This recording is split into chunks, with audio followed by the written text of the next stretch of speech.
Pescadores. Una vez más, seamos pescadores. Dígale a la persona que tiene a su lado, seamos pescadores. Abra su Biblia, por favor, allí en Mateo capítulo 4. Vamos a meditar en la Escritura. Mateo capítulo 4.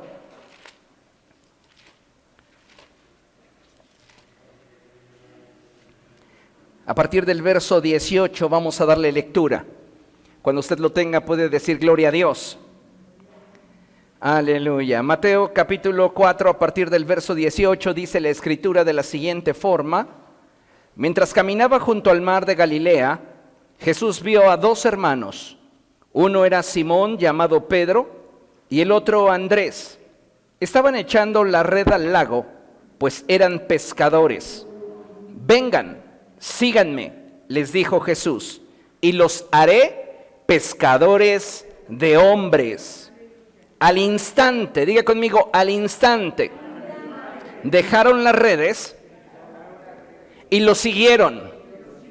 En este pasaje de la Escritura hay muchos conceptos que necesitamos entender, pero los más importantes, amados hermanos, es que cuando Jesús nos llama, es porque Él tiene un propósito para nosotros. Ninguno de nosotros ha llegado a los pies de Jesucristo por casualidad. No porque nuestra familia haya sido cristiana de 3 generaciones hacia atrás, significa que ahora nos corresponde a nosotros ser cristianos también. Cada uno de nosotros ha sido atraído a Dios de forma intencional por Dios mismo. Cuando Jesús vio a Pedro y a su hermano Andrés, los llamó.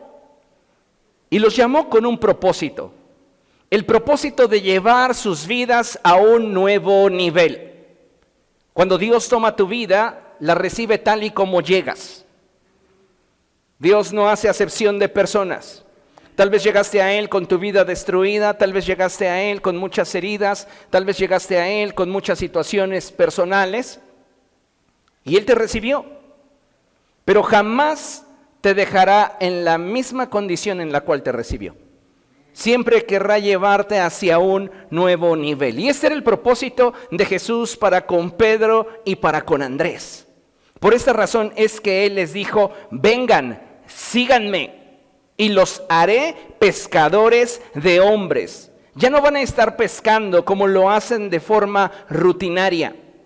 Ahora ustedes tendrán un llamamiento que los vincule con el reino de los cielos. Y esto es maravilloso porque todo lo que Dios nos llama a hacer nos vincula con el reino de los cielos. Ahora, es importante que usted note la reacción y la respuesta que tienen Pedro y Andrés. Y dice la Escritura en el verso 20 que al instante dejaron las redes y lo siguieron. ¿Quién debió ser Jesús para Pedro y Andrés para que ellos al instante fueran en pos de Él? Creo que la respuesta más simple que viene a mi mente en este momento es alguien que superaba en valor lo que ya tenían. Lo que ellos tenían, amados hermanos, era valioso. Pero Jesús era más valioso aún que lo que ellos ya tenían. Ahora, la pregunta obligada es, ¿qué tan valioso es para nosotros hallarnos dentro de la voluntad de Dios? Porque muchas veces consideramos, sí, el hecho de que somos hijos de Dios, sí, consideramos el hecho de que Dios tiene un propósito para nosotros, pero no nos entregamos a dicho propósito con la misma determinación, con la misma intención, con el mismo interés con el que Pedro y Andrés respondieron a la invitación de Jesús. Y esto es por la misma razón, porque lo que estamos haciendo nos resulta de mayor valor que aquello que Jesús nos ofrece. Necesitamos entonces reflexionar sobre cuál es el lugar que le hemos dado a Cristo en nuestra vida y en nuestro corazón. Es importantísimo que podamos considerar esto. ¿Por qué? Porque hoy vivimos en un periodo de la historia en el que para muchas personas el evangelio como tal es una religión más. Para muchísimas personas el evangelio es lo mismo que ser testigo de Jehová, es exactamente lo mismo que ser mormón, es exactamente lo mismo que ser católico o ser budista. Para mucha gente ser cristiano es practicar una religión más. Y sabe, la gente en la actualidad no alcanza a ver la gloria que hay en el mensaje de la cruz, debido a que muchas veces nosotros como hijos de Dios nos hemos encargado con nuestras actitudes, conductas y formas de opacar el brillo que por sí solo la presencia del Espíritu Santo en nosotros debería producir. Tú y yo deberíamos estar brillando, resplandeciendo, siendo esas lumbreras en medio de la oscuridad que guiaran a otros hacia Cristo. ¿Pero qué nos está estorbando? Nuestras actitudes, nuestras conductas y nuestras formas. Muchos de nosotros no vamos a reconocer que en nosotros está mal, porque consideramos que nuestras actitudes, nuestras formas y nuestras conductas están justificadas. Pero la realidad, amados hermanos, es que necesitamos ver más allá y darnos cuenta que tenemos una responsabilidad, y es la de brillar, la de resplandecer. ¿Para qué? Para que Cristo sea conocido por muchos más. No sabemos si a nosotros nos va a tocar cosechar. El apóstol Pablo dice que uno es el que siembra y otro es el que cosecha, pero Dios es el que da el crecimiento. ¿Está de acuerdo conmigo? No sabemos si a nosotros nos va a corresponder cosechar, pero que no seas un tropiezo para aquellos que fueron destinados para que a través de ti la luz de Cristo resplandeciera. Esto es importante que nos lo cuestionemos. Es cierto que no vivimos tiempos fáciles. Hoy más que nunca la iglesia atraviesa por un periodo, escuche, en el que la sociedad vive en oscuridad. Nuestra sociedad, la sociedad donde nos desenvolvemos, es una sociedad en la cual reinan las tinieblas. Pero esto no debería ser para nosotros ningún tipo de problema, ningún tipo de tristeza. No deberíamos resignarnos. Ay, es que el mundo cada día está peor, entonces yo me voy a enclaustrar en mi templo. Al fin yo ya soy salvo. Este no es el propósito de Dios para nosotros. No importa que la maldad en el mundo cada día esté desbordando más y más. ¿Sabe por qué? Porque a mayor oscuridad, cualquier manifestación de luz tiene una mayor capacidad de influir en su entorno. En un lugar iluminado es muy difícil que usted pueda ver el destello de una vela. Pero ¿qué tal si apagamos todas las luces y encendemos esa vela? La Escritura dice que la luz en las tinieblas resplandece y las tinieblas no prevalecen contra ella.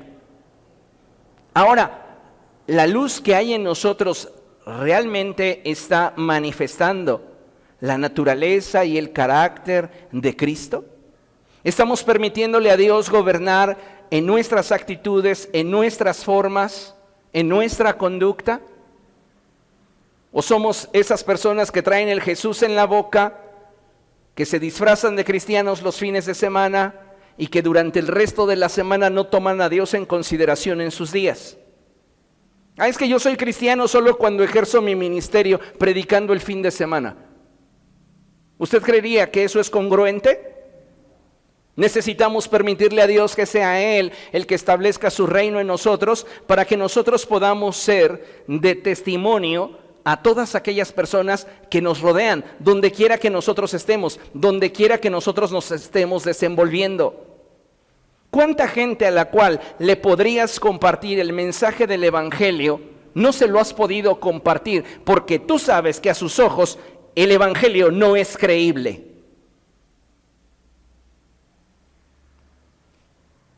¿Se da cuenta? Muchas veces somos nosotros los que estamos impidiéndole a la gente ver a Cristo. porque simplemente nosotros no estamos brillando como deberíamos brillar. Nuestras actitudes, nuestra conducta, nuestras formas, y nos justificamos bien fácil en el, es que yo así soy. No, esto no es una justificación, porque tenemos de Dios un llamamiento. Y hay de parte de Dios para nosotros un propósito. Pedro y Andrés dejaron al instante las redes y siguieron a Jesús. ¿Por qué? Porque lo que Jesús les ofrecía tenía un valor mucho más grande que lo que ellos ya tenían. Mientras que el reino de Dios y su justicia no sea para ti lo más preciado en tu vida, no dejarás aquello que te impide realmente conectarte con Dios. Y no vamos a poder brillar como Dios quiere que brillemos. Mire, considere la siguiente imagen. Esta es una representación de cómo muchos cristianos en el primer siglo sufrieron por su fe. La historia nos relata cómo muchos cristianos del siglo I murieron por causa de su fe en Jesucristo. Muchos de ellos fueron quemados vivos. Vea, en la imagen hacia el fondo hay una persona que está haciendo una antorcha humana. Los bañaban en aceite y después les prendían fuego. ¿Usted estaría dispuesto a morir de esa forma por Jesús? A veces no somos capaces ni de trasladarnos 5 kilómetros por estar en la presencia de Dios. No somos congruentes, decimos que Él es nuestro todo, que Él es nuestra prioridad, que por Cristo daríamos la vida, es más, por Cristo moriríamos, pero no nos atrevemos a vivir por Él. En el cuadro usted puede ver que hay personas que están siendo azotadas y hay personas que están siendo expuestas a los leones. Muchos cristianos del primer siglo, amados hermanos, fueron atravesados por la espada. Algunos fueron decapitados, de muchos se dice que fueron devorados por leones. Ante los ojos de muchos creyentes, sus familiares fueron asesinados por causa de no estar dispuestos a negar su fe. Imagínese usted ese cuadro, si usted es padre de familia o si usted es hijo, imagínese que tienen frente a usted a su madre golpeada, a su padre golpeado o a su hijo golpeado. Y le dicen, si tú no niegas a Jesucristo, en este momento lo voy a degollar. ¿Qué haría usted? ¿Cómo enfrentaría este problema?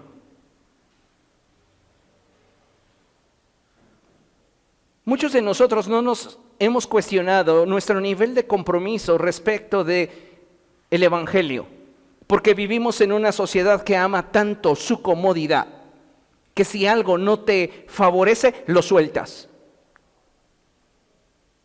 ¿Sabe que el índice de divorcios en esta última década se ha disparado? Y no es simplemente por el hecho de que se están promoviendo cierto tipo de leyes o están surgiendo cierto tipo de ideologías. La realidad es que la sociedad está siendo fuertemente influenciada por una forma de pensamiento en el que la comodidad es el eje de la vida del ser humano. Si algo a ti te incomoda, déjalo. No tienes por qué esforzarte por algo que no te está provocando la satisfacción que tú quieres. ¿Se ha dado cuenta de esos comerciales en televisión que dicen, manténgase en línea, y le ofrecen a usted un aparatito que lo único que hace es que usted mueve los pies así? Con este aparatito usted va a fortalecer la espalda, sí, pero ni se está moviendo. Usted va a fortalecer las piernas. Oiga. Y le aseguro que ese producto se vende. ¿Por qué? Porque hay muchísima gente que desea alcanzar resultados grandiosos en su vida sin esfuerzo, sin sacrificio, sin tener que negociar algún punto en el cual yo tenga que ceder para así entonces poder crecer. Pedro y Andrés dijeron, si tú nos estás llamando, nos vamos contigo. ¿Por qué? Porque lo que tú nos ofreces es mayor que lo que nosotros ya tenemos. Y si analizamos la historia, todos los discípulos de Jesús, incluyendo a Pedro y Andrés, fueron muertos por tortura, lacerados, lastimados, heridos, con excepción del apóstol Juan. Pero todos los demás sufrieron el martirio. La iglesia de primer siglo, para la iglesia de primer siglo, amados hermanos, no piensen que era como ahora, ¿no? Hoy no tengo ganas de ir a la iglesia, me conecto. Es que es más fácil. Es que es más cómodo. Pero nos olvidamos del factor que hace la diferencia entre una transmisión digital y el estar juntos en armonía. Y el factor es la atmósfera. La atmósfera es lo que nos mantiene vivos. Tú puedes estar escuchando la radio, puedes estar viendo una predicación a través de la internet, pero jamás será lo mismo que estar expuesto a un ambiente de adoración donde posterior a este se te ministre la palabra del Señor. De cada uno de estos cristianos de primer siglo podríamos decir que su compromiso y amor por Jesús no estaba condicionado. Diga conmigo, condicionado. Condicionado. Hoy vivimos en una generación donde todo condicionamos. Todo está condicionado. No hay ya una entrega espontánea, no hay ya una entrega libre, generosa, sino que todo está condicionado. Y en el tiempo de la iglesia primitiva, tal era el amor que los discípulos sentían por Jesús, que ellos tenían una relación tan comprometida que no condicionaban su amor por el Salvador. ¿Qué dijeron Sadrach, Mesach y Abednego? Aún ni siquiera a la distancia veían a Cristo. Pero su nivel de amor por su Salvador, su nivel de amor y respeto por Dios, su nivel de intimidad con Dios, les hicieron decirle a Nabucodonosor: si tú deseas, échanos al horno encendido en llamas. Pero debes de saber que no vamos a doblar nuestra rodilla ante tu imagen. Compromiso. Vivimos en una sociedad en la cual la gente quiere todo fácil. Y créame, hay una enorme cantidad de cristianos que piensan que para llegar al cielo les será fácil. Yo solamente le pongo como medida la expresión del apóstol Pedro cuando él dijo: si el justo con dificultad se salva, ¿dónde aparecerá el impío y el pecador? Este podría ser un tema de predicación. ¿Quién es justo delante de Dios? Porque muchas veces solamente nos limitamos a entender la justicia de Dios en el sentido de la impartición, esa justicia que nos es imputada por la fe en Cristo Jesús. Pero la justicia tiene otra parte que es la activa. Es esa justicia que yo obtengo al manifestar la vida y el carácter de Cristo. Y esa justicia, amados hermanos, muchos cristianos no la poseen. Tienen una justicia, permítame expresarlo así, intelectual, en la cual ellos se saben justificados por Dios porque ya Cristo murió por ellos y ellos creyeron en Jesús. Así que automáticamente entonces su vida son justas. Y no. No somos justos.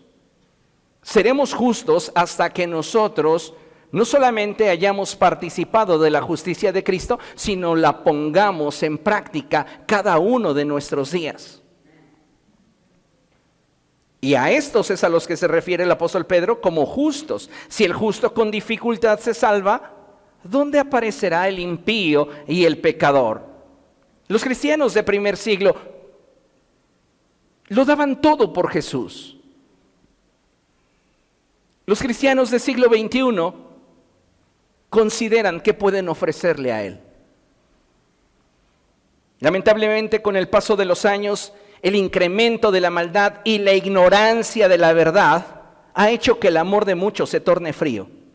Hoy podemos darnos cuenta cómo a muy pocos cristianos les importa ser luz que brilla en la oscuridad. A muy pocos les importa el destino eterno de las personas que les rodean.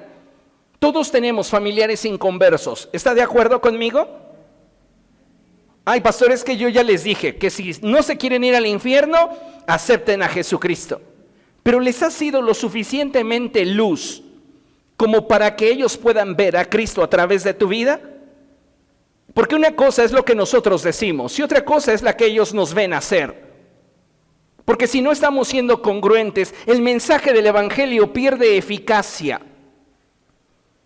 Y no porque el mensaje del Evangelio pueda estar de alguna manera limitado, sino porque somos nosotros quienes obstaculizamos el que éste pueda brillar con todo el poder de Dios. Muchos creyentes se justifican simplemente tras el hecho de decir, es que cada persona es responsable de tomar sus propias decisiones. Yo ya les dije, si no quieren, allá ellos. Pero vuelvo al punto, ¿hasta dónde estamos comprometidos con la cruz? ¿Hasta dónde realmente amamos a aquellos familiares que sabemos que si este día murieran, no tendríamos mucho que celebrar, no tendríamos mucho en qué tener consuelo? Porque ¿cuál es la esperanza de nosotros los que estamos en Cristo y perdemos a alguien que está en Cristo? La esperanza es que un día le volveremos a ver. Pero si esa persona no está en Cristo, a menos que te quieras condenar, pero ni así, porque en el infierno hay completa soledad. No se están peleando como en las películas salía, ni se están correteando, ni están buscando a Judas. Es un lugar completamente aislado donde se experimenta la ira de Dios. Pero a veces no nos interesa que esas personas que para nosotros son importantes puedan perderse a una eternidad. ¿Sabe? Muchas personas no están optando por Cristo porque su única referencia somos nosotros. Y escúcheme, lo que les representamos es una religión. Ay, tú eres bien fanático de tu religión. Pero no están viendo realmente la esencia del mensaje. Si esa es la expresión de tu familia hacia ti o de tus cercanos hacia ti, no, tú solo cuando estás en la iglesia te portas bien. Tú solo cuando tienes actividad dentro de la iglesia, mira, ahí bien arregladito, ahí bien modosito, pero que te conocieran fuera de la iglesia. Si llegamos a escuchar esta clase de cosas de personas cercanas a nosotros, deberíamos reflexionar seriamente qué es lo que estamos proyectando. Creo que muchas veces en nuestro afán de ser buenos cristianos, y lo pongo entre comillas, es volvernos prácticamente ermitaños espirituales. Porque pretendemos mantenernos tan a la distancia de la gente que no podemos ser empáticos con las necesidades de aquellas personas que nos rodean. En el capítulo 28 de Mateo se nos habla de esta comisión, que para nosotros la iglesia debería ser el eje de nuestra existencia. La iglesia, amados hermanos, si no fuese para predicar de Jesús, no tiene razón de existir. Si usted ve la iglesia simplemente como un grupo de personas que se reúnen los fines de semana para pasarla bien, saludar a los amigos y compartir algún alimento, usted está viendo de forma equivocada la iglesia. Los fines de semana, de hecho, nos congregamos y aún entre semana nos reunimos con la única finalidad de mutuamente estimularnos a la búsqueda de Dios. Tu presencia en este lugar está inspirando a aquellos que te ven. Tal vez te levantas, te vas de este lugar y saludaste a muy pocos. Pero hay personas que se sienten alentadas en su fe por el hecho de que estás presente. Igual los que están ausentes y que no es por causa de fuerza mayor, dan un mensaje. ¿Qué necesitamos nosotros entonces? Comprometernos más, buscar más de Dios. La iglesia tiene como eje de su existencia la predicación del Evangelio. De hecho, si aplicamos un poco de lógica, escuche esto, hoy existimos como iglesia en el mundo porque ha habido hombres y mujeres, jóvenes, niños y ancianos que no le han dado la espalda a la predicación del Evangelio. Si hoy existimos como iglesia, es porque generaciones atrás, siglos atrás, han habido hombres y mujeres, jóvenes, niños y adultos valientes que han compartido su fe en Jesucristo. Ya lo expresa el profeta y dice, si el hombre callase, las piedras hablarían. ¿Usted va a dejar que las piedras hablen? Recuerdo el testimonio de un misionero que estaba siendo inquietado por el Espíritu Santo para ir a predicarle a una tribu en una zona del África en la cual pues no había la tecnología a la que él estaba acostumbrado, no había las comodidades a las que él estaba acostumbrado y había resistido por 10 años el impulso de Dios para ir a predicar a esa tribu. Finalmente dijo, está bien, voy a obedecerte. Y viajó a ese lugar y llegó a esa tribu. Y cuando llegó, su sorpresa fue que toda esa tribu creía en Jesucristo. Todos ellos llevaban vidas moralmente rectas y espiritualmente estables, porque creían en Jesús y Él era el eje de sus vidas.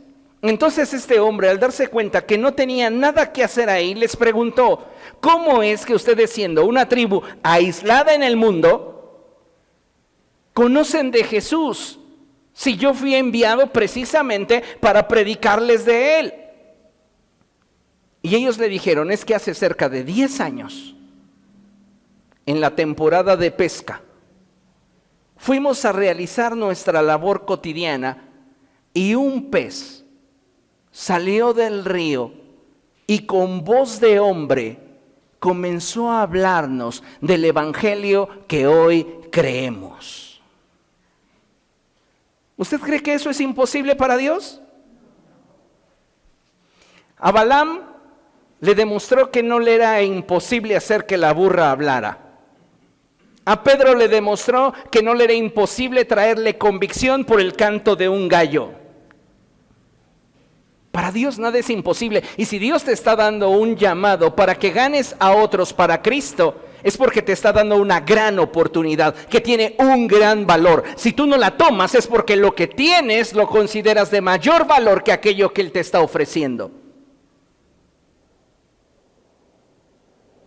Por eso Pedro y Andrés dijeron, vámonos.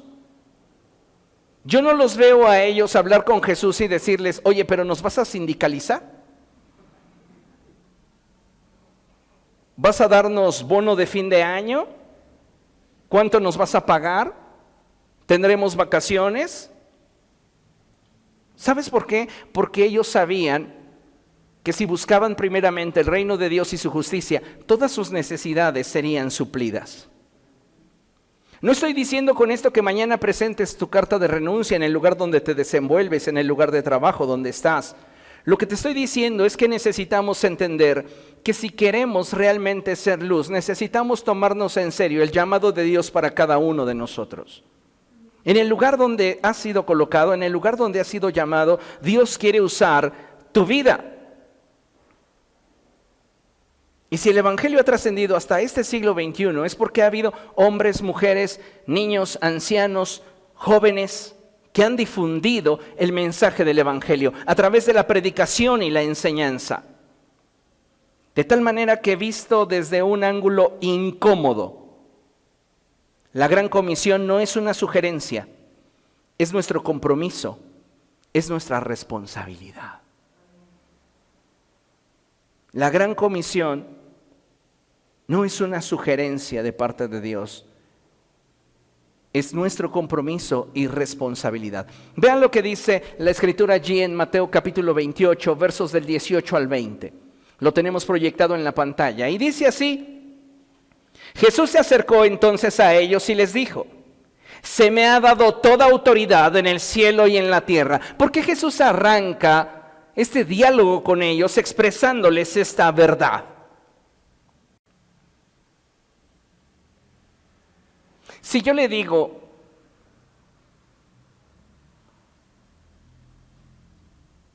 tienes la posibilidad de adquirir una casa a un precio muy bajo, ¿qué es lo primero que revisarías? ¿Las escrituras? ¿La ubicación? ¿Qué es lo primero?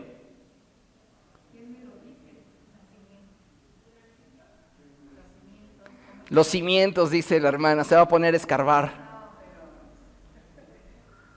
La ubicación, el registro de propiedad. ¿Saben qué revisaría yo primero? Si tengo el soporte para decir que sí. Pues si no tengo dinero, aunque me lo estén ofreciendo a la mitad de precio, oiga, pues muy padre tu oferta, ¿no? Está fantástico que me la ofrezcas, pero no tengo dinero. ¿Para qué me ilusiono? ¿Para qué voy y digo, a ver, quiero ver los cimientos, a ver, enséñame el catastro, a ver, enséñame las escrituras? De nada serviría eso. Lo primero que tengo que ver es si tengo soporte. Por eso Jesús comienza hablándoles esto: toda potestad me ha sido dada en el cielo y en la tierra. Tienes soporte. Tienes soporte para hacer lo que te voy a enviar a hacer. Tienes el recurso que se requiere para que tengas éxito en lo que te he llamado a hacer. Amén.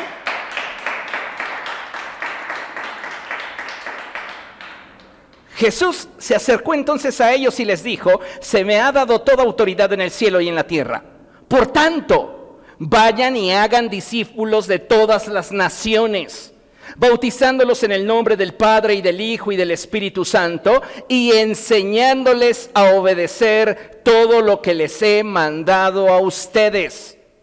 Y les aseguro que estaré con ustedes siempre hasta el fin del mundo.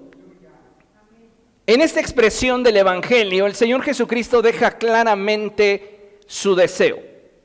Nos deja ver claramente lo que arde en su corazón, y es que nosotros seamos esos proclamadores de la verdad.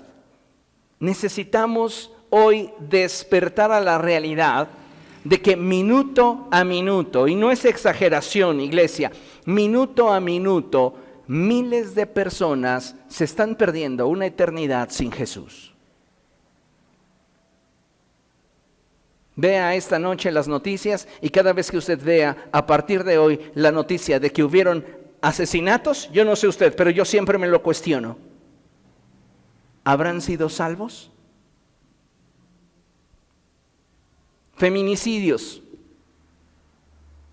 cada vez es más común. Apenas encontraron a una mujer allí en una barranca. ¿Habrá sido salva?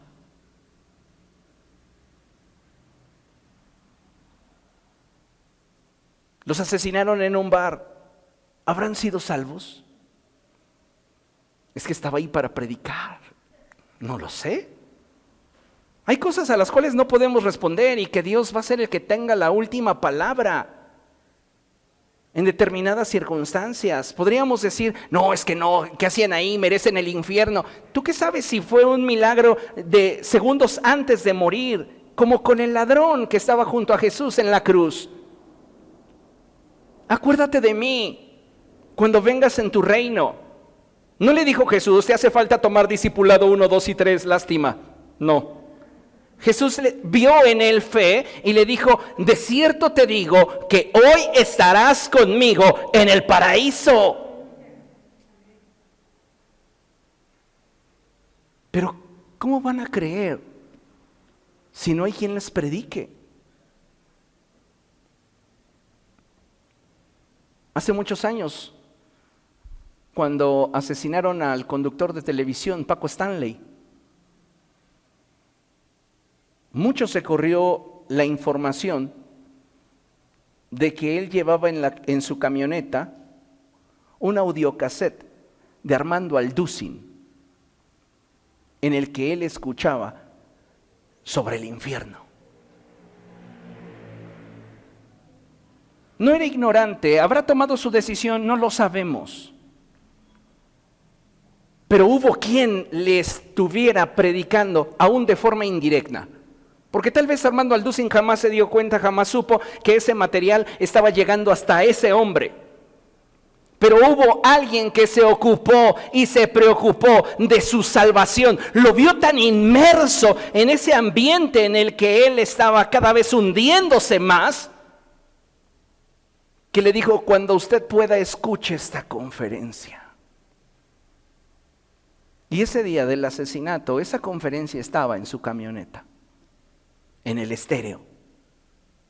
No sabemos si ya la había escuchado días antes, si la había vuelto a poner, si era la primera vez, no lo sabemos, pero a mí lo que me interesa subrayar es que toda persona que está sin Cristo puede tener la oportunidad de estar con Jesús si nosotros hiciéramos nuestro trabajo. Si no nos quedáramos callados, si no nos avergonzáramos de Jesús. Pero lastimosamente vivimos en una generación donde la gente quiere todo con Cristo, pero que no le relacionen con Cristo. ¿Qué clase de relación es esa? Quiero que Él me dé, que Él me bendiga, que Él me provea, que Él me supla, pero que nadie sepa que soy cristiano. ¡Ay, qué vergüenza! Vea lo que el apóstol Pablo expresa respecto de nuestra relación con Jesús. Vamos a 2 Corintios capítulo 5, verso 20. 2 Corintios capítulo 5, verso 20. ¿Lo tiene? Dice la Escritura de la siguiente manera. Así que somos, lea conmigo, embajadores de Cristo, como si Dios los exhortara a ustedes por medio de nosotros, en nombre de Cristo. Les rogamos que se reconcilien con Dios. Eres un embajador de Cristo. Ahora, ¿cuál es la labor de un embajador? Representar la voluntad del país que le envía. El embajador de México en Estados Unidos no se está representando a sí mismo, está representando a una nación cuya voluntad es emitida a través de su persona. ¿Comprende lo que le estoy diciendo? Si somos embajadores de Cristo, deberíamos nosotros replicar la voluntad de Cristo. Y esa voluntad es que los hombres vengan al arrepentimiento. Por esta razón es que el apóstol Pablo dice, es como si nosotros fuéramos el instrumento de Dios para decirle a la humanidad, en el nombre de Cristo les rogamos que se reconcilien con Dios. Hay familiares nuestros que necesitan escuchar esa verdad. Reconcíliate con Dios. Ay, ¿por qué me dices que me reconcilie si no me ha hecho nada? Precisamente por eso. Porque tú no has sabido corresponder a lo que Él te ha dado. ¿Comprende? Entonces, en este sentido y de acuerdo a la expresión que Jesús le dijo a Pedro y a Andrés, creo que debemos ampliar nuestra visión y disponer nuestra voluntad. ¿Para qué cosa? Para hacernos socios de Cristo, es decir, colaboradores de Dios, es decir, compañeros del Espíritu Santo, y ser eficaces en el llamamiento de Dios para que aprendamos a hacer iglesia. Diga conmigo, yo necesito aprender a hacer iglesia. Entendemos todos que para hacer iglesia necesitamos primero ser iglesia. ¿Cómo soy iglesia? Por medio de la sangre de Jesucristo. Nosotros a través de la fe en el sacrificio de Jesucristo y a través de la comunión con el Espíritu Santo es que venimos a ser iglesia. Tú eres templo del Espíritu Santo, tú eres parte de la iglesia de Jesucristo. Eres iglesia, pero hacer iglesia es el fruto de ser iglesia. Y la meta es clara, necesitamos hacer iglesia. Pero no puedes hacer iglesia si no eres primero iglesia. A un cristiano tibio no le interesa hacer iglesia. Es más, no le importa ser iglesia. Solamente quiere ser parte de un grupo en el cual pueda desarrollar sus habilidades, sus talentos, donde se sienta cómodo, donde se sienta de alguna forma aceptado, pero no está invirtiendo más su vida por causa de su fe. Como mencionaba, esperan una gran recompensa, pero tienen un triste o pobre compromiso. Si nosotros queremos ser iglesia, necesitamos no solamente tener fe en Jesucristo y compromiso con Dios de forma íntima, necesitamos, amados hermanos, conocer mejor las Escrituras. ¿Cuánto tiempo llevas de cristiano y no has leído una sola vez toda la Biblia? Pastor, yo generalmente me apunto al proyecto que usted tiene de leer la Biblia completa en un año, pero siempre lo dejo ahí como del tercer mes. Ya de ahí en adelante ya no le sigo. ¿Sabe usted cuánto podría tardarse leyendo la Biblia de forma constante y disciplinada? Desde Génesis 1:1 hasta Apocalipsis 22:21, con un buen ritmo de lectura. 3 meses. Es decir, usted podría leer la Biblia 4 veces en un año. Y algunos de nosotros, ostentando ministerio, ostentando un cargo dentro de la iglesia, no somos capaces ni siquiera de leer 4 capítulos diarios. Pero decimos que somos iglesia. Y queremos hacer iglesia. Por eso la gente no viene a Cristo, porque no le llamamos la atención, porque somos una religión más. Porque la luz que debería brillar en nosotros no está brillando. ¿Por qué? Porque ni siquiera conocemos la palabra del Señor. Te pongo a dialogar con un testigo de Jehová y te va a dar una barrida. Hay cristianos que admiran a los testigos de Jehová. Ay, es que cómo saben tanto de la Biblia. Vergüenza debería de darte no conocer la Biblia mejor que ellos, no conocer tus puntos doctrinales. ¿Quiere usted saber sobre doctrina? Hace unos años di un curso de doctrina, está en YouTube, está en el canal, búsquelo. Hay personas que no son parte de esta iglesia, que no son parte de la red y me escriben: pastor, estoy tomando el curso de doctrina, estoy tomando el curso de introducción a la Biblia, ¿me podría por favor regalar el manual? Mi pregunta siempre es: ¿lo estás tomando solo o eres un líder que lo quieres impartir en tu iglesia? Me han tocado los dos casos. Soy un líder y quiero impartirlo en mi iglesia. No, pastor, en mi iglesia no dan esta clase de enseñanzas y quiero seguir creciendo en mi casa. Dígame si tiene algún costo. Simplemente se los envío y que crezcan. Pero a veces nosotros que tenemos estas herramientas a nuestro alcance, no nos importa. No nos interesa.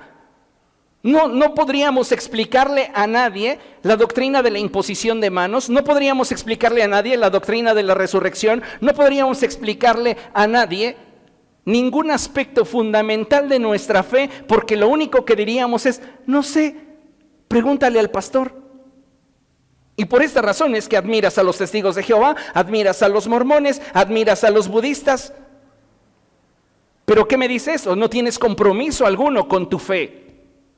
No somos creyentes de oración. Venimos a la iglesia a dormirnos. Imagínense ustedes a los creyentes de la China comunista. Este periodo de la historia, donde ellos se reunían en cavernas, en coladeras, y que se reunían para alabar y adorar a Dios, sabiendo que si los encontraban, los iban a matar. ¿Se imagina a uno de estos arriesgando su vida, durmiéndose? Y hoy nos pasa. Es lamentable, pero muchas veces podemos nosotros gritar con nuestras palabras, es que yo amo a Cristo, pero con nuestras acciones le decimos al mundo, somos más de lo mismo.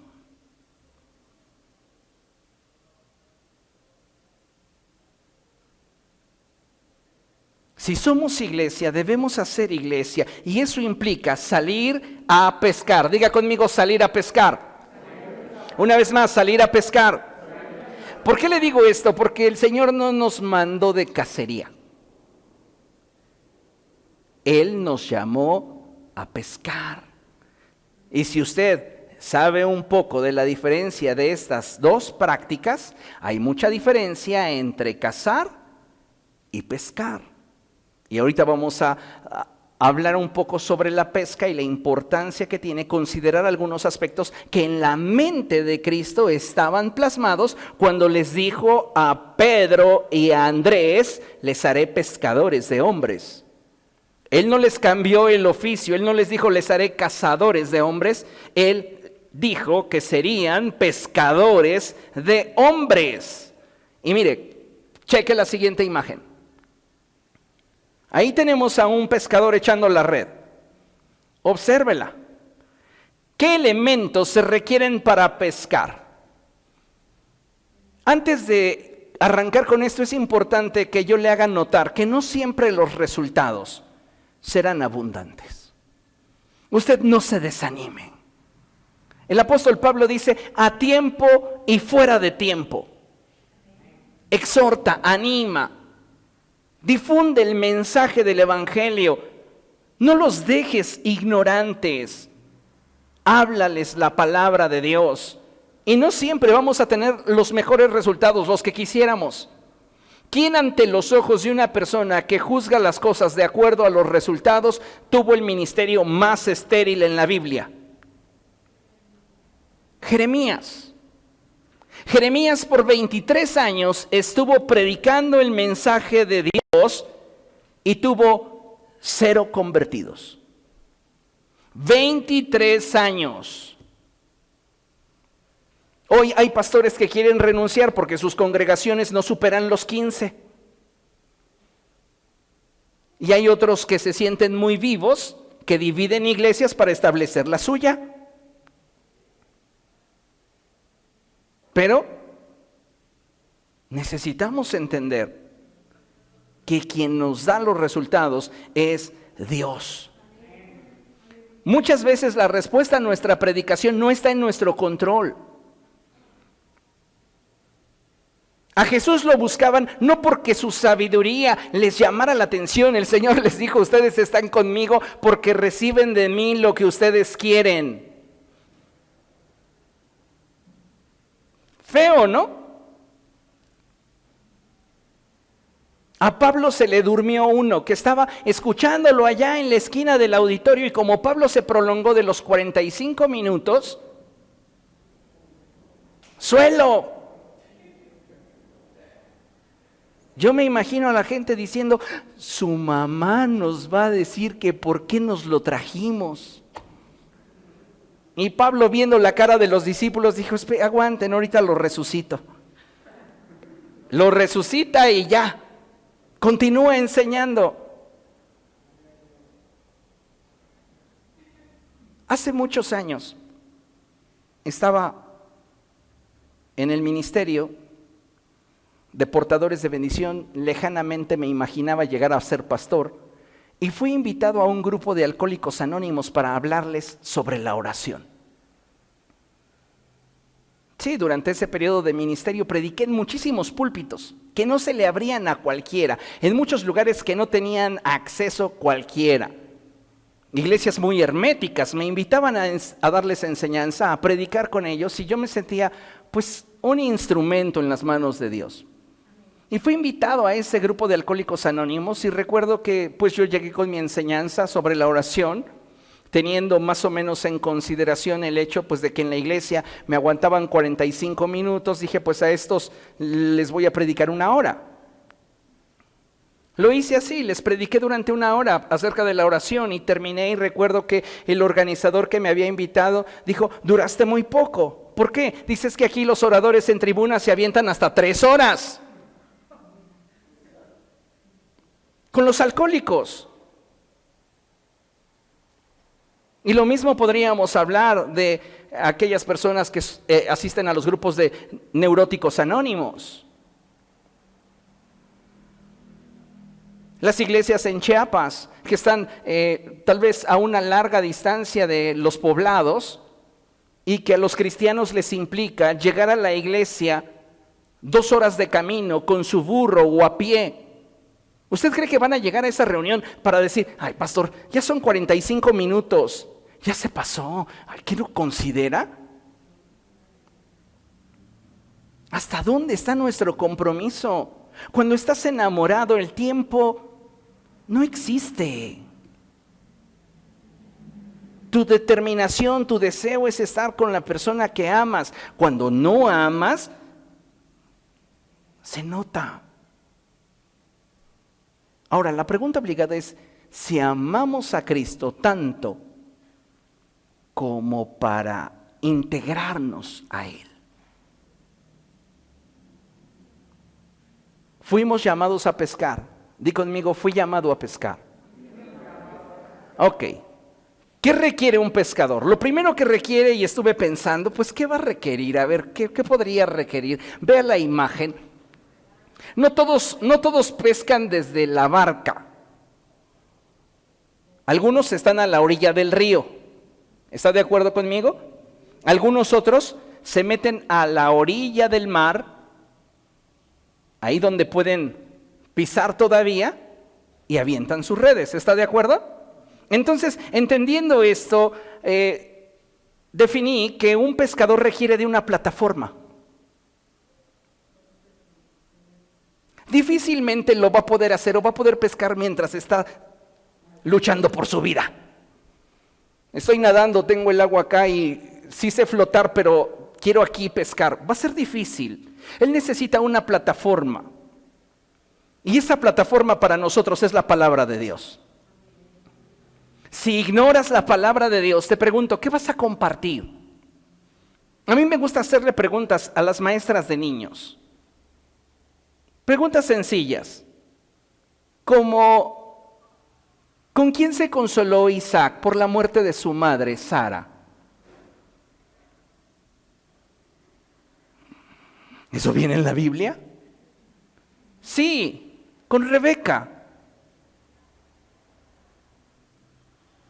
¿Cuáles fueron los hijos de Jacob que tuvo con Raquel?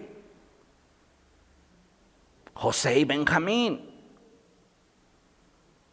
Una más fácil, dime los nombres de 3 discípulos de Jesús. Ya mencionamos 2, Pedro, Andrés y Juan. Si no es Chana, es Juan.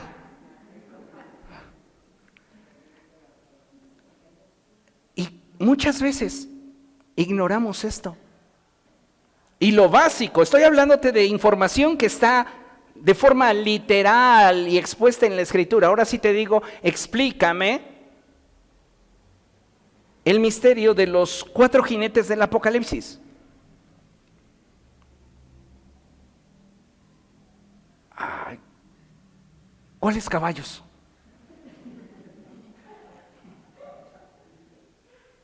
¿Se da cuenta? Ignoramos mucho de las Escrituras. ¿Y sabe qué es lo peor? No nos importa.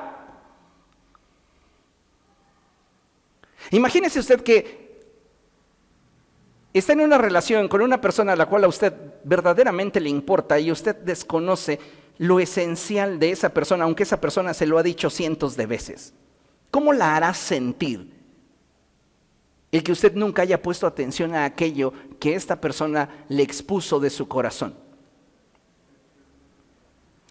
Tenemos la Escritura, deberíamos conocer el corazón de Dios, pero ¿sabes qué? No nos importa.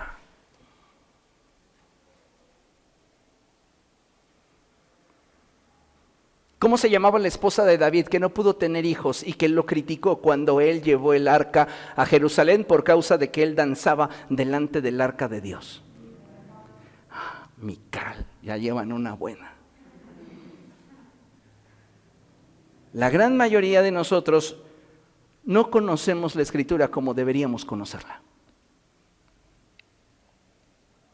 Y eso debería de motivarnos a conocerla mejor.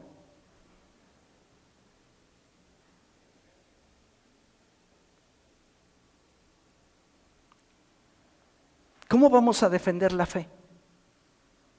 ¿Qué le dicen? Estamos entrando ya a ese periodo donde son los viernes de cuaresmas y son los miércoles de ceniza.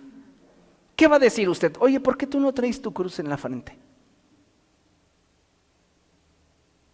Al rato voy. ¿Eso es lo que va a decir? ¿Al rato voy? No se pase. ¿Cómo le explicaría a una persona que tiene esto por costumbre que usted no cree en ello, argumentándole bíblicamente?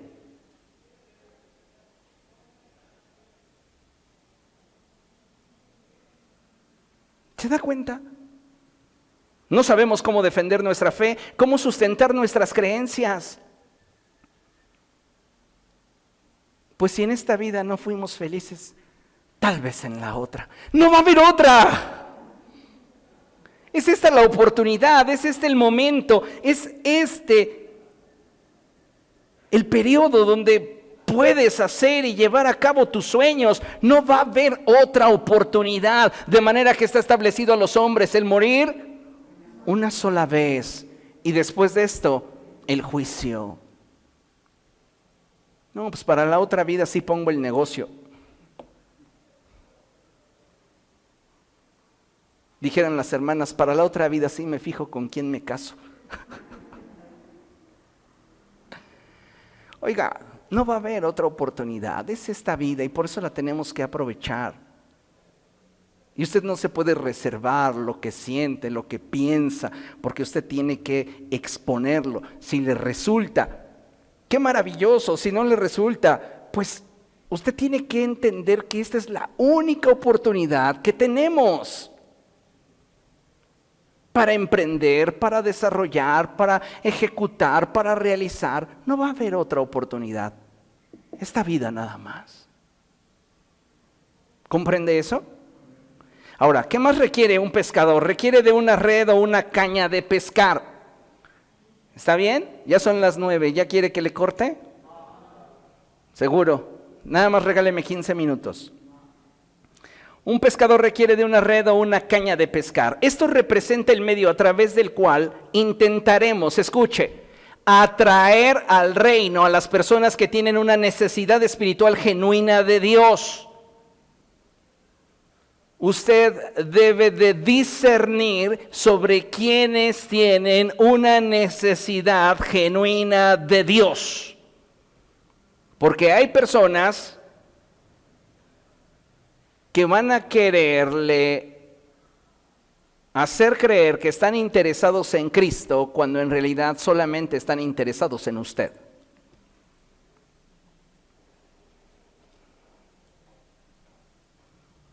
Mira, yo no creo en lo que tú profesas, pero yo te acompaño a la iglesia, pero sé mi novia, o cásate conmigo. Y muchas veces, usted sabe que llegan a establecerse esta clase de relaciones que al final no terminan bien. ¿Por qué? Porque no hay un mismo sentir, porque no hay un mismo corazón para las cosas. Nosotros somos un medio para acercar a otros a Cristo.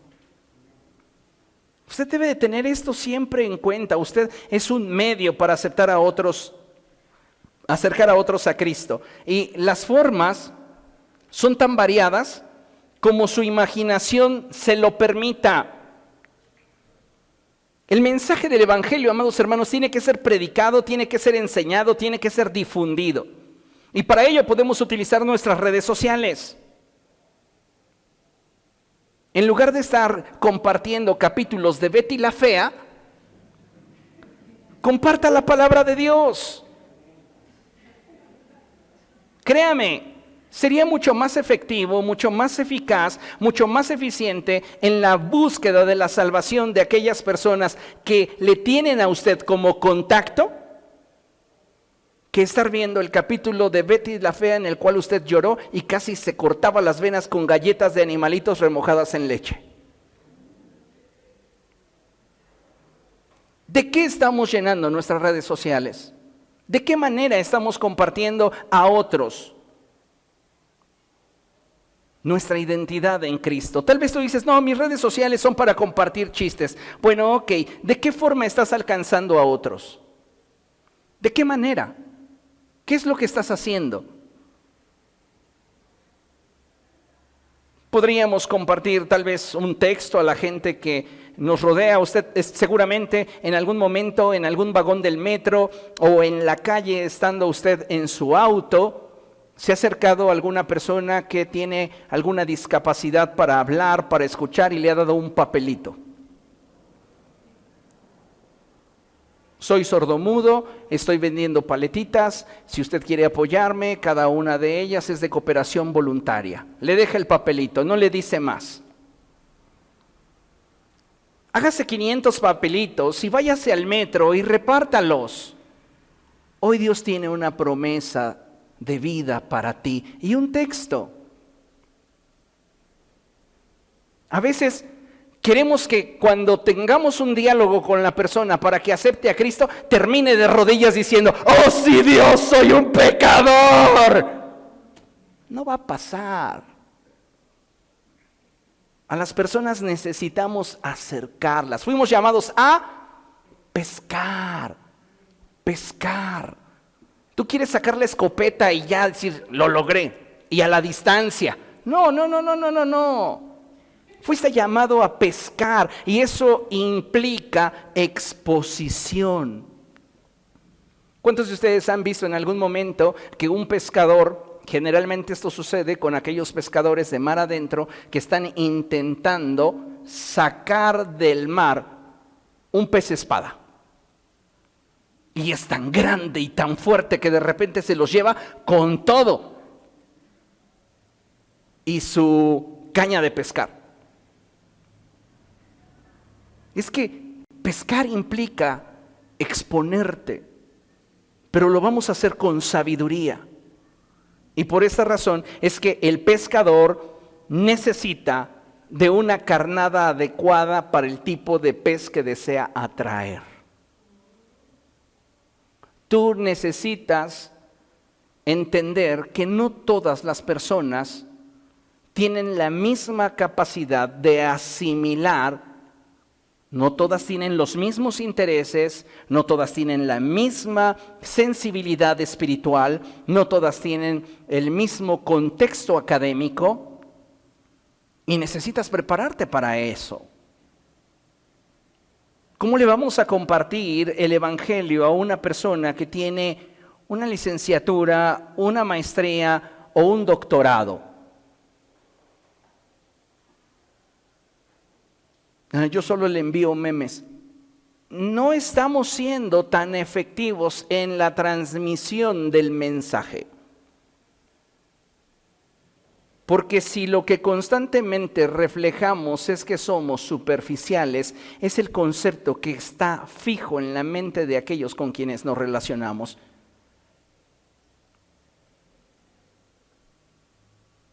Yo recuerdo una ocasión que estaba con una persona y otra más se acercó para decirle, ay, me caes muy bien, tú me haces reír mucho.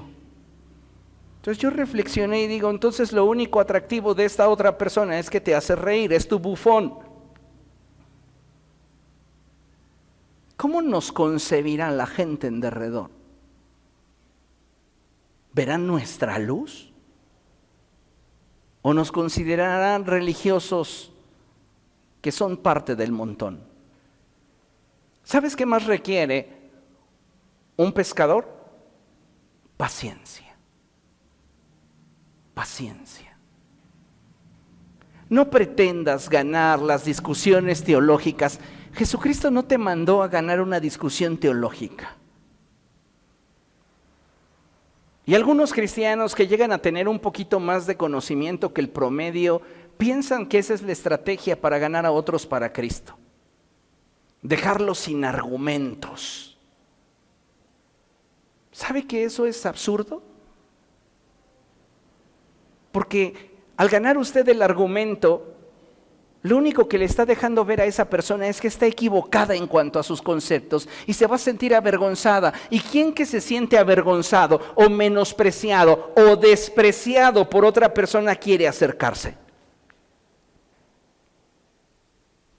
No, pues tú te la pasas humillándome. Ay, pues es que ¿en qué crees? ¿Cómo te atreves a decirme que el Espíritu Santo es la fuerza activa de Dios? Y te ríes, ¿no? O sea, respeta. Y con paciencia, con prudencia, les enseñamos que el Espíritu Santo es la tercera persona de la divinidad. Y vamos a profundizar en el conocimiento del Espíritu Santo para entonces decirles cuáles son las características de su personalidad.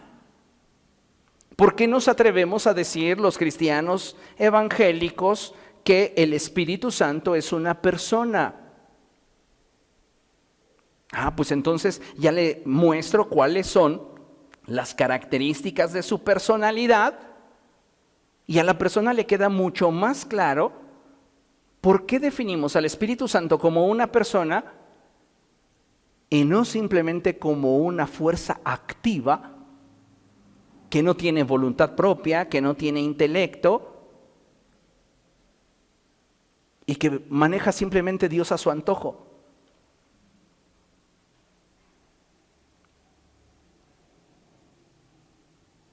Un pescador debe de tener siempre respeto por aquellas personas a las cuales Dios les llamó a ganar para Él. Hay cristianos que llegan a tener actitudes muy rudas para aquellas personas que los rechazan cuando estos comienzan a compartirles el mensaje del Evangelio. Y son tan bíblicos que dicen, como no me aceptaste el mensaje del Evangelio, ahora me sacudo los zapatos para que el juicio venga contra ti peor que contra Sodoma y Gomorra. Oiga, no, pues sí los va a traer a Cristo, ¿eh? Un pescador no debe de criticar ni señalar. Tal vez haya alguna persona que de repente te abra su casa. No le sugieras que tire su imagen. Es irrespetuoso. Es ofensivo. Llévale a conocer primero a Jesús. Y cuando reconozca quién es Jesús, entonces paso a paso le podrás llevar en el camino que le permita madurar en su fe. Finalizamos con la última cita y es Santiago capítulo 5 verso 20. Y dice la palabra del Señor lo siguiente. Vaya allá, Santiago capítulo 5 verso 20. ¿Lo tiene? Dice la palabra del Señor lo siguiente. Recuerden que quien hace volver a un pecador de su extravío, lo salvará de la muerte y cubrirá muchísimos pecados. Aquí me gustaría solo hacer una aclaración en cuanto al entendimiento del texto, porque todo surge por una mala interpretación que muchas veces hacemos del texto.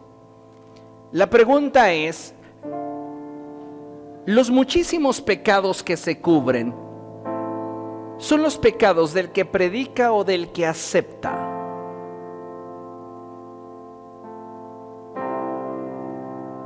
Leemos el texto.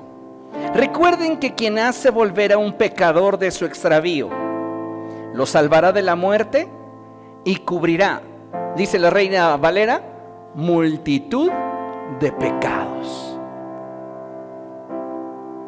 Esa multitud de pecados son del que se convierte a Cristo o del que predica.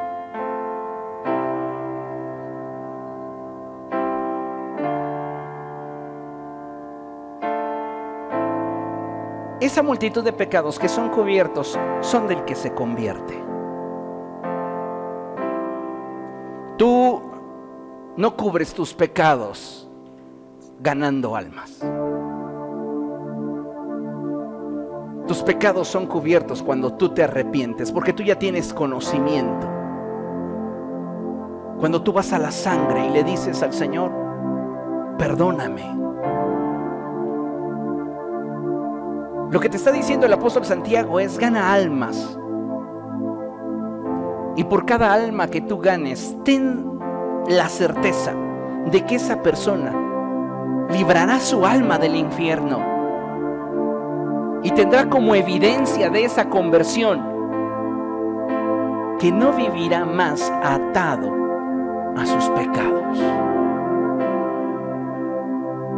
Ahora, vean lo que tenemos proyectado en la pantalla y dice: cuando un cristiano abraza su responsabilidad espiritual y bíblica, no le hace un favor a su iglesia local, se hace un favor a sí mismo al disponerse a ser un instrumento en las manos de Dios, y le hace un favor a aquellos que estén dispuestos a escuchar y se dejen persuadir por el Espíritu Santo de Dios y vengan a los pies de Cristo.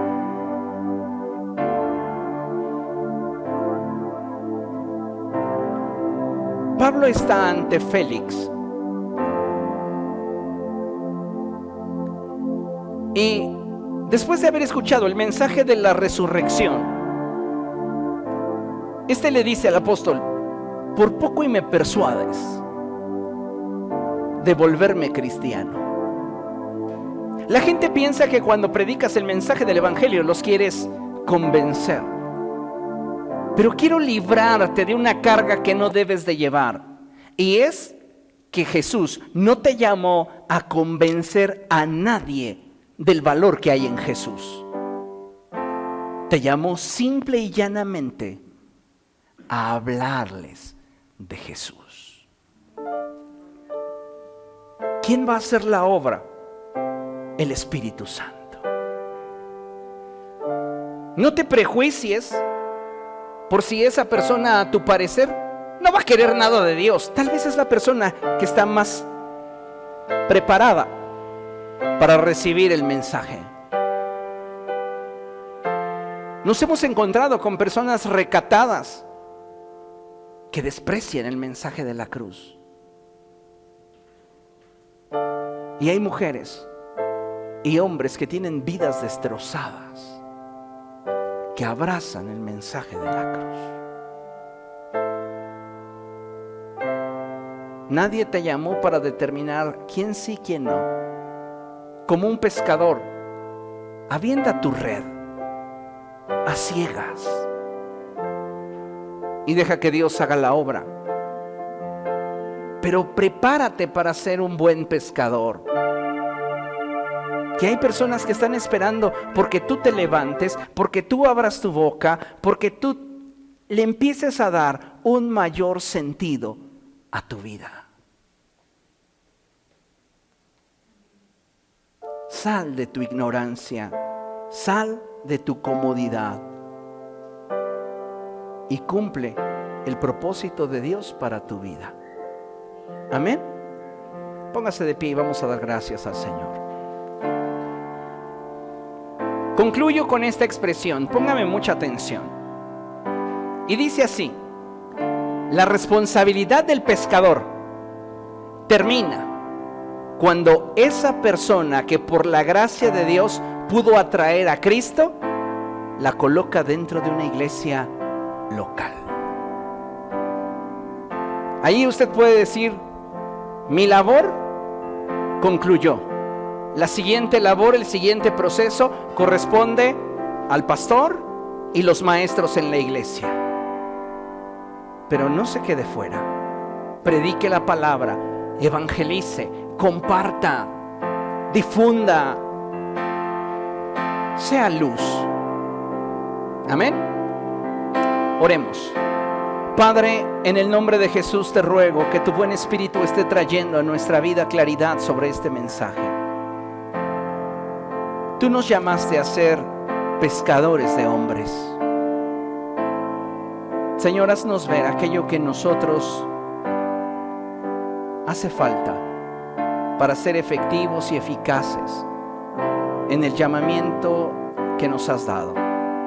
Llévanos hacia nuevos niveles en nuestra vida y permítenos ser proactivos para tener esa iniciativa que nos permita compartir tu palabra con aquellos que tienen necesidad.